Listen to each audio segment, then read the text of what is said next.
Are you tired of feeling burned out? I know I used to feel burned out all the time. And then I discovered some tips, tools, and strategies to go from burned out to balanced, beautiful, and abundant.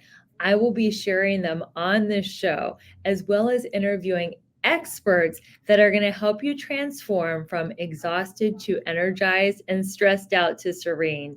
If you're ready to break free from the burnout for good, let's jump into the show.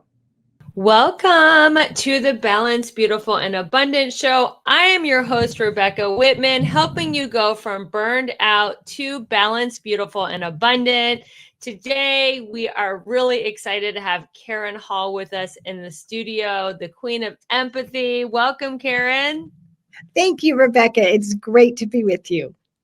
It's so great to have you on the show. Let me tell you guys about Karen. She is an incredible woman. She is the executive producer of the LA Tribune. She is a best-selling author, an international keynote speaker, and she is known as the Queen of Empathy, which I think is such a lost art and way of being in the world that we're in. Everything is so abrasive, divisive. I feel like people have lost their graciousness, kindness. So we need empathy now. So Karen, tell us a little bit about your origin story. How did you get the title, the Queen of Empathy? Well, that is such a great question, Rebecca. And, I really appreciate what you're doing to help people going from burnout to balanced and have a beautiful life, because I experienced burnout myself a couple times in my life. And I remember one time when things were just really rough. And I know you've had challenges in your life too, Rebecca, and thank heavens, that you have these experiences, because I know you've gained a lot of empathy from the things that you have gone through. And so my husband and I were going through an extremely stressful time. We had massive financial setbacks. We had all kinds of stress in our life. And we were both, I had postpartum depression. I was just hanging on by the hair of my chinny chin chin. And so was my husband in his world doing the things. And we just felt very empty. And he had nothing to give. I had nothing to give. We were both just struggling. And I felt resentment. I felt, really like, why can't he do more to help me? I wasn't sleeping all night. I was sick. I had a colicky baby. I just had so many stressful things. And he was trying to earn a living. And I remember reading the book Return to Love by Marianne Williamson. And I was so touched by this book. It just was a huge paradigm shift. And I realized I wasn't being as loving. I was not being the authentic, loving, divine being that I was created to be. And I realized that I had to work on a lot of things in myself. So it really was a lot of self-reflection that brought this, because I realized that I was carrying these blocks to love. And when I was able to remove those blocks and to tap back into who I really was, that I was a being of love, and then give that love, it made all the difference in my whole being, my well-being. And so I know that you're a spiritual person too. And I know that's one of the pillars of things that are important to you. And that was what got me through. And that was how I realized that having empathy for the other person was the only way that I could build that relationship. And so now I help people learn how to build relationships of trust in their professional life, because we need that as a leader, as an entrepreneur, and in our personal lives as well. That's a beautiful story. And that book was part of my spiritual awakening as well. So thank you for sharing about a return to love. So what are some steps that we can take to build connected, trustworthy relationships, especially in a world that is so transactional? How can we start a great business or friendship or even romantic relationship? Give us some key steps. Well, first, I think we need to be aware. And as I'm an emotional intelligence expert, and this is something that I have had to work on. I am still learning, and I am still growing, and I still go through having to recognize the very first step of awareness. What is going on within me? What are the thoughts that I have about this person, about this team, about this job, and recognize those thoughts, and are they loving? And when I take that, I usually recognize it first in my body. There's something within me that I just feel off. Maybe I feel tense. Maybe my shoulders are tight. Maybe I feel sick to my stomach. There's different things that I usually recognize within my body. And then I go to the thought. What is that thought? And I become emotionally aware of myself. And then as I recognize that thought, I validate that thought. Well, I can see why I would feel that way, and there might be some truth in the thought that I have. But even with the truth, what is the greater truth? And so maybe a person is difficult on my team. Maybe I'm leading a team and somebody is just, the stick that's, sticking in the spokes of the wheels that's just stopping movement. And I'm like, okay, I might have some resentment toward that person or judgment toward that person. When I recognize that judgment, I say, okay, well, maybe that person does have an issue, but what's the greater truth? The greater truth is what's going on with that person. Maybe they have fear. Maybe they have something that's going on within them. So then I become emotionally aware of what the other person is going through and what they might be thinking. And then I reach out to that person after I think some positive thoughts. So I have to think some loving thoughts, this person, and have empathy for them. And sometimes I use my imagination. Sometimes I'm not in a position where I can actually have that conversation. If I can, and they're receptive, oh, hallelujah. But sometimes that's not the case. So then I have to work on it from my end. What's a loving thought that I can think about that person? What's a compassionate thought that I can think about that person? What if I was that person? and how can I show love? And then when I think that, my actions follow suit, and then I can build on that relationship. And I am fascinated with the power of thought, just thinking loving thoughts, saying prayers for that person, saying prayers for me. Please help me to be loving and to think of this person the way, my divine source would think of this person. And when I can see them as a being of love, when I can act as a being of love myself towards them, it changes the whole dynamic, even when people are far away, even when I don't have those conversations. And the energy that I put out somehow connects with their divine being and things start to change. And I have seen it happen over and over and over again in my life. That is so beautiful. I know that Marianne Williamson is a student of A Course in Miracles, and I'm paraphrasing, but one of the most potent lessons for me was every conversation, somebody is giving love or requesting love.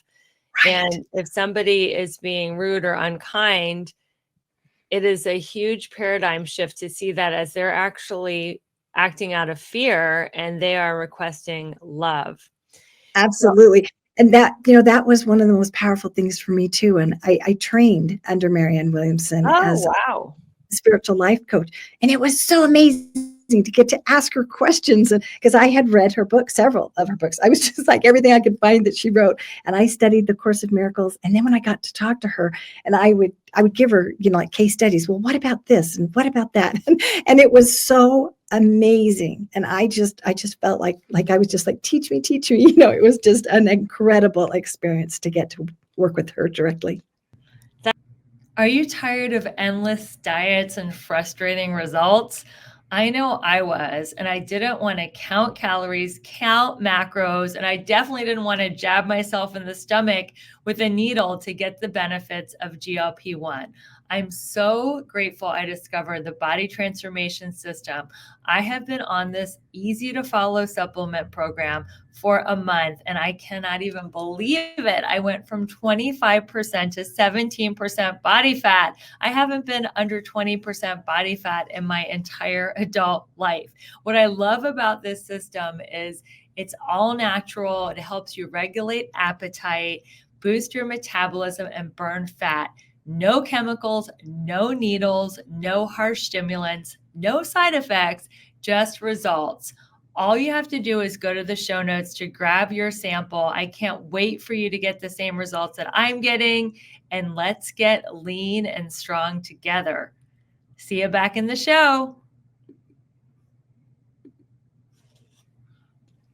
That's incredible. I like her so much that I asked her to be my wedding officiant for my second wedding, but it was during COVID and we just couldn't swing it. But yeah, that's probably why we're talking right now on this podcast, because, we're a vibrational match. So I know you are a spiritual coach and you work at a very serious, not so spiritually oriented business, the LA Tribune. So how do you reconcile like the two sides of your personality, the very practical and the more ethereal? Well, so this is very interesting. So the thing that attracted me to the Los Angeles Tribune is that they want to flip the narrative where it's 17-1 negative media stories to one positive, and they want to flip that on its head. They want to, they don't have polarizing stories. They have events where it's all educational. They want to uplift the world. And I'm like, wow, that's what I want to do. And so it's really incredible, the things that they're doing and the things that they do for free. They offer these educational events. We have one next week with Dan Kennedy on marketing. And we have ones, all different kinds, leadership. We have all different kinds. So I feel like I am being able to share these messages like you are doing with the world and at these events, and I get to interview amazing guests. And so it's kind of like a podcast on steroids. But that doesn't mean that in other areas I still have to deal with those practical, difficult, sometimes negative things. And when I'm in that situation, I use those exact same tools. I have to say, okay, what is going on with this organization? Why is this organization, promoting fear? Well, there's a lot of reasons why they might be doing that, but I can still have compassion for that person and that organization. And I can still recognize that there is a desire for connection of some sort. Maybe it's a connection to make money, but there's a desire for connection. And it is always a plea for help in some way. So it's either love or it's help. And remembering that is the most powerful thing, because when someone acts in an unloving way or in a way that's driven by ego, our natural reaction is to be repelled by that. And so to reach out and strive for that connection with compassion, I'll tell you, it has been the biggest paradigm shift in my life. And I have to remember it, because my first reaction sometimes is like, ooh, I'm an empath and I am a highly sensitive person. So I take on energy from people and I feel that energy, and it's a challenge for me. And that's why I've had to work on it my whole life. And that's why I've studied it so much, because it was something that I personally needed in my life. So being a highly sensitive person, what are some techniques or methods you use to set boundaries so that your energy doesn't get depleted? Yeah, one of the things I have to say is thank you, but no thank you.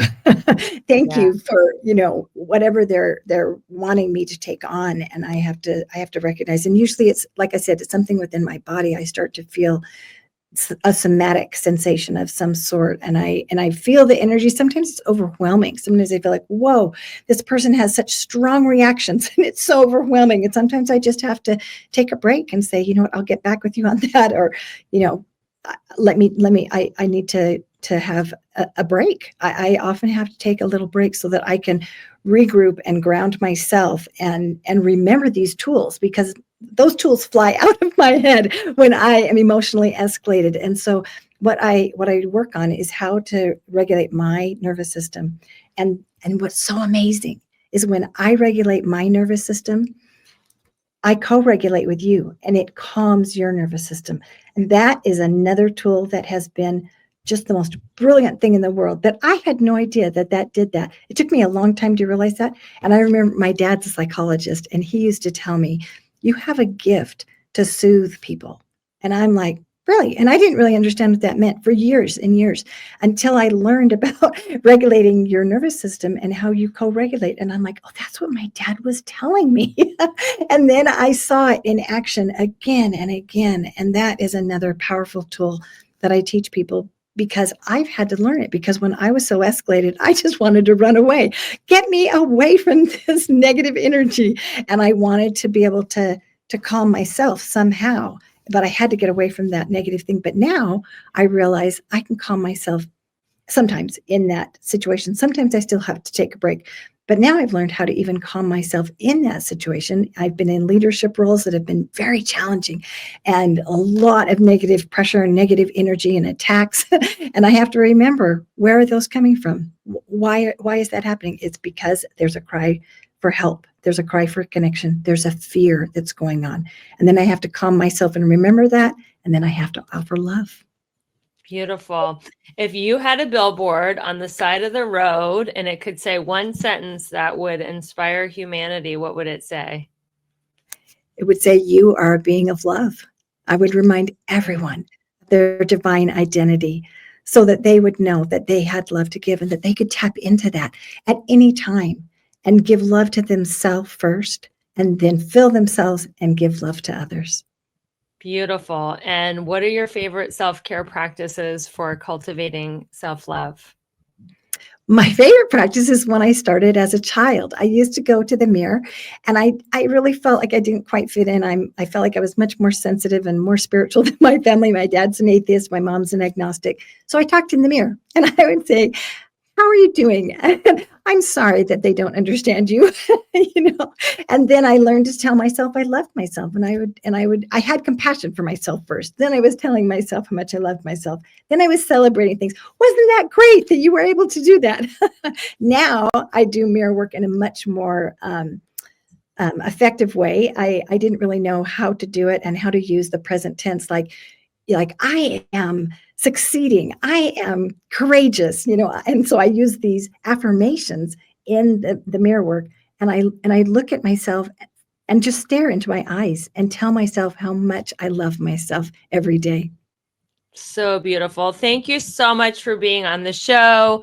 Everyone, this is the Balanced, Beautiful, and Abundant show. I'm your host, Rebecca Whitman, taking you from burned out and overwhelmed to balanced, beautiful, and abundant. Karen, how can people find you online and where can they stay in touch with you? The best way is LinkedIn, just Karen Hall. And I also have a podcast, The Hero Within, Karen Hall. And those are the best ways to connect with me. And I am so grateful, Rebecca, to connect with you. And I love your podcast. We really need your messages to have a more beautiful life and to move into that balanced life from burnout. So thank you for what you are doing for the world. Oh, thank you so much for that acknowledgement. I receive it. Thanks everyone for listening. And until we meet again, keep your vibe high and magnetize. Bye, everyone. Thank you for listening to another amazing episode of the Balanced, Beautiful, and Abundant show. I hope you found great advice and actionable tips. Don't forget to share this episode with a friend. And if you loved it, rate, review, and subscribe. We are so excited to watch you transform from burned out to blissed out as you continue with us on this transformation journey. Until next time, keep your vibe high and magnetize. Imagine looking back at the end of 2025 and saying the best decision I ever made in the entire year was going to the Mindset Manifestation Retreat in Playa del Carmen, Mexico with Rebecca. Not only will we set intentions, goals, and strategies for your new year, we will give you 21 customized affirmations, a vision board, a power word, a playlist, and every tool you need to get all 7 pillars of your life to a level 10 and to crush your goals in 2025.